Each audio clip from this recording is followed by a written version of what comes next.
Ladies and gentlemen, welcome to Weftown with me, your host, Nobody PM, bringing you your daily stock market updates before the bell. Let's get started with the top economic news for today. On Friday, October the 25th, we have durable goods from the US. They are expected to come down in the negative zone. We saw a really big jump in August this year. Then in September, we saw a slight drop, and we are forecasting actually a negative one. Now, let's move on to the markets. The markets yesterday had a really interesting turnaround. A bit of sell-off, a bit of anxiety, especially Tesla. Tesla reported earnings a couple of days back. Definitely check out the video on my review if you want to invest furthermore in Tesla, or if you want to start investing in Tesla. Some good advice for you there. Now, we saw the S&P closing up on the positive with 0.21%, so just barely made it. It had a little jump. Now, the Nasdaq also closed up in the positive with 0.83%, and currently we have also the Dow Jones, which was again the loser of the day, closing up in the negative with 0.33%. Now, if you take a look on the S&P futures E-mini, we saw that S&P do want to come out in the positive. It's currently 0.13% in the positive. Also, the Nasdaq is 0.16, just up to 15% in the positive. And we do expect today to be one of those deciding days. Depending on how the markets close, maybe we can tell more about the next week. But the next week is extremely interesting. Next week, we have the very last week before the election. Also, we have Halloween on Friday. So definitely stick around and subscribe to the channel, because on the weekend, we are going to do once again, our portfolio review, but we're going to do our risk assessment. And it's going to be interesting what we see as risk for the next week. So let's continue on with major companies reporting earnings today. Well, we basically only have HCS Healthcare who's going to report earnings today. Now, the entire healthcare sector does have a huge problem. Let's just take a look at the healthcare sector. We have on the top position United Health, which is barely hanging in there, although they are rated as a strong buy now from analysts. And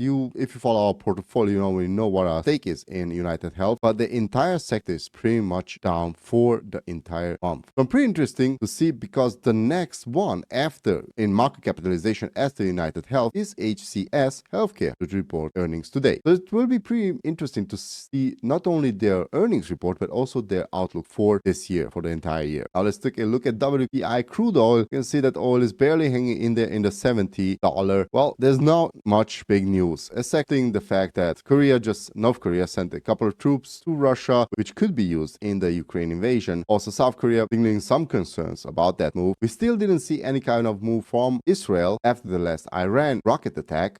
And also we don't see a huge jump in China, so neither demand for reduction nor for war is lingering on crude oil. It's going to be interesting. Now, we do see everything in the red today. We also see gold and silver in the red. And if we take a look at cryptocurrencies, Bitcoin is pulling back there in the 67,000 after it had a really good week, also a really good month. It got up there, 69,000. Some folks saying that it's going to reach 70, but hey, it didn't. Let's see what happens after the election. Now, with this being said, my name is Nobody PM. Please like this video and subscribe to the channel. Also, hit the notification bell in order to get notified when we post new videos like this. Post from Mondays to Fridays. And then on the weekend, we have our portfolio review and our risk assessment for the next week. Also going to go through for what we bought, what we sold, and why we did it. With this being said, stay safe out there. Have a lovely day. Catch you next time. Bye-bye.